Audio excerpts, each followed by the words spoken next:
मैं एक बात तो कोई सिद्धांत की बात नहीं करूंगा, जिस पर मैं चल रहा हूं उसी बात को करूंगा। एक तो कथनी और करनी में फर्क नहीं होना चाहिए। मैं थोड़ी सी इस बात से शुरुआत करूं, आपका थोड़ा सा टाइम 2 मिनट ज्यादा भी लूंगा। कि एक मंदिर था और वो मंदिर बहुत जीर्ण शीर्ण अवस्था में हो गया, बड़ा बूढ़ा था, बहुत दिनों पुराना था, रुणी लगती उसमें।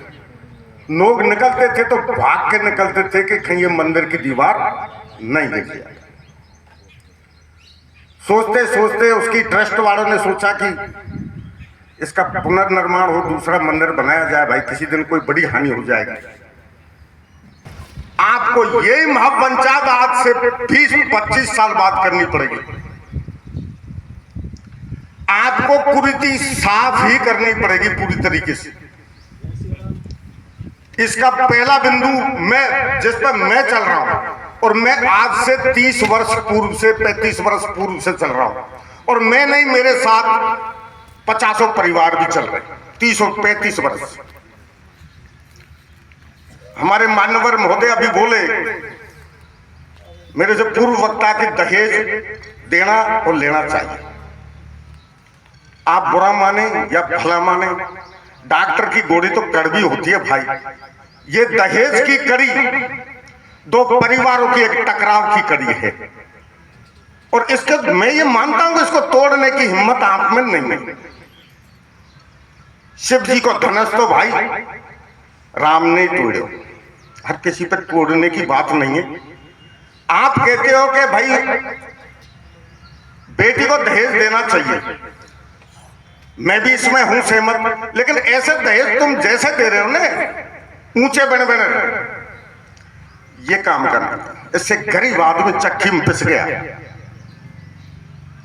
मोटे की तो बात छोड़ो, गरीब आदमी पिस गया इसमें। जो चीज समझ में नहीं आती है, हमारे दिमाग में समझ में नहीं आती है, उसको कुरीति कहते हैं। और जो चीज हमारी समझ से आती है, जाग के आती है, प्रकाश से आती है, ज्ञान से आती है, उसको रीति कहते हैं। तो दहेज प्रथा आज से 35 साल पहले हमारे खेमचंद जी महाराज थे, मैं उनका भक्त हूं चाकपुरा के। और बचपन में जब मैं पढ़ता था, जब मेरी शादी हुई, अत्यंत गरीब परिवार से हैं, हमारा मीणा समुदाय, कुछ आदमियों को छोड़ दो, बाकी मैं तो ये कहता हूं 95% एक ऐसा था परिवार जो दानों का मोहताज था, अंगूठा लगाते थे पिताजी दूसरे इनकी भाई में।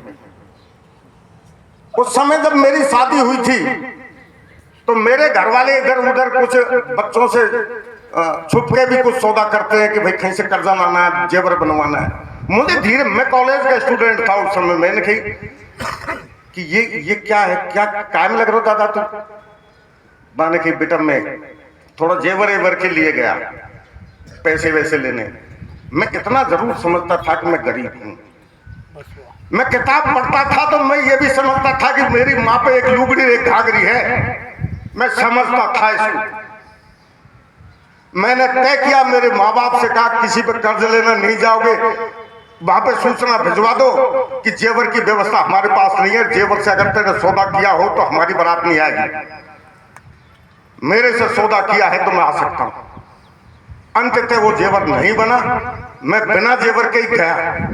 मेरे गुरु महाराजन की मेरे में आत्मविश्वास था। मैंने उस समय को देखा, वही फेरे पड़े, वही हम रह रहे, बहुत मधुर रह रहे, बहुत अच्छे रह रहे, क्योंकि बीच से ये चीज निकल गई। ये पॉइजन है, ये जेवर है जो पॉइजन है, ये श्रृंगार है ना औरत का। आप डीजे की बात कर रहे हो, अरे आप आज खरीद के लाओ, दूसरे दिन बेचो, आधे पैसा में बिखरो, उसकी कोई नहीं कह रहा है। ए भैया बस का है जाएगा, मुझे बताओ, बा छोरी की बा स्त्री की निगाह 24 घंटा बाद जेवर पे रहेगी, न पति पे रहे, न गृहस्थी पे रहे, और दुनिया देखवे मेरे दिखावे में समझ जाएगा वो जिंदगी में एक अच्छा पुत्र पैदा नहीं कर सकती है। ये मैं कह सकता हूं मेरे अंदर से। और अगर आप नहीं मानो तो 2 लड़कियों का चयन कर लो, एक को सिंपल रहने दो, एक को हीरा जवाहरातों से जड़ दो। या तो पहले लुट जाएगी या वो भाग जाएगी। ये मेरा वादा है आपसे। जेवर के मैं बिल्कुल विपरीत हूं। रही दहेज की बात, एक बात से भाई साहब की से सहमत हूं, एक अमीर आदमी अगर गरीब को दोस्त बना ले, समाज पूरा समान हो सकता है। मेरे 2 बच्चे हैं, 1 रुपया की शादी है मेरे दोनों बच्चों की, बिना जेवर के है, बिना तोरण के है, बिना फेरे के, और बीच गांव से है, बड़े गांव से है। 1000 2 हजार घर की बस्ती में से मैंने किया, मैंने तय कर लिया भाई, मेरा नियम है। बच्चे हमारे भी नौकरी करते।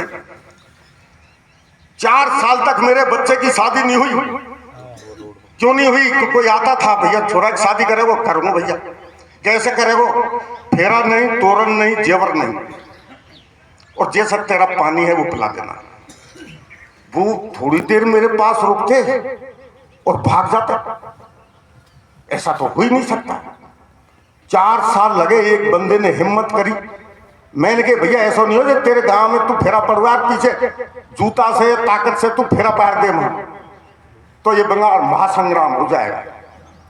उसने कही कि ब्याई तू ऐसा कर, तू यार महावीर जी में से अभी ले जा। मैं समझ गया कि ये बंदा मेरी बात को पूरी कर सकता है। हमने उसको 4 साल पढ़ाया, जयपुर रखा, वो आज टीचर है। एक मिसाल है, ऐसी कोई बात नहीं। आप मेरी कह रहे, मेरे जैसे 50 परिवार हैं जो इस भूमि पे इस तरीके से चल रहे हैं। रही बारात की बात, मैंने एक कानून तोड़ा हमारे समाज का कि मेरी बारात ज्यादा गई थी, उसमें सभी जातियों के थे, क्योंकि मेरे बच्चे से एग्री नहीं थे इन शर्तों से, तोरण से, फालतू की चीजों से। तो उनको भी सहमत कैसे लिया कि पापा कम से कम हमारे दोस्त हैं उनको बारात में, तो मैंने उसको एक इन्वॉल्व किया। जैसे आप इस काम को नहीं कर सकते तो आपको हिम्मत देने के लिए पहले छोटे कदम लेने पड़ेंगे। हमारे वहां ऐसा भी है, एक बच्चा जाता है, बच्चे को ले आता है, बस दुलेने में कितने वजन है वो जब आप पूरा गांव ले जावे। इस समझ की बात है, मैंने पहले ही कह दी आपसे कि जो चीज समझ में नहीं आया उसको मत करो। इस तोरण मेरे समझ में नहीं आया, पता ही 1% कहीं मारो, दूसरे का हजार लाख चलाते हो जाते थे, गलत। मैं इससे सहमत। फिर वो है ना भाई, पंडित ने समाज ही फिरा दियो पूरा। ये अपने केंद्र पर पृथ्वी की तरह कभी धुरी पर आवे ही। बरमाला शादी करो, दिक्कत खा रही है, संबंध तो अपन तोड़ेंगे जब टूटेगा दोनों लड़ेंगे। दुनिया की कोई ताकत नहीं, अगर दोनों के मधुर संबंध हो, बीच में ये चीजें नहीं हो, तो 100% आप इस पायदान को चढ़ सकते हो। आप हिम्मत करिए। आप ऐसा क्यों सोचते हो? आप ऐसा मत सोचो कि ये काम अथाह है, इसकी थाक नहीं है, ये तो नहीं होगा, दुनिया न्यों खेटेगी। इसका मतलब दुनिया के कहने से चलते हो, आप बेबूत चल रहे हो। आपका होश, आपका जागरण, आपका ज्ञान आप में नहीं है। बच्चों पे ध्यान दो भैया, पैसा होएगो ने, बच्चे ने पढ़ाओ। हाँ, बहन बेटी के लिए दहेज के नाम पे मत दो। भैंस नहीं है तो भैंस बन जाओ, मकान नहीं है तो मकान बनाओ, बच्चे नहीं पढ़ रहे तो बच्चे की व्यवस्था करो। लेकिन भाई ये मुँह छिन पर ताव दे रही दहेज देने, या सब गरीब लोग पीड़ित हैं, और मैं तो जो मैं सबसे ज्यादा पीड़ित हूं। मैं इसके बिल्कुल विरुद्ध हूं। बने आपकी इच्छा है, आप इसको माने या नहीं माने।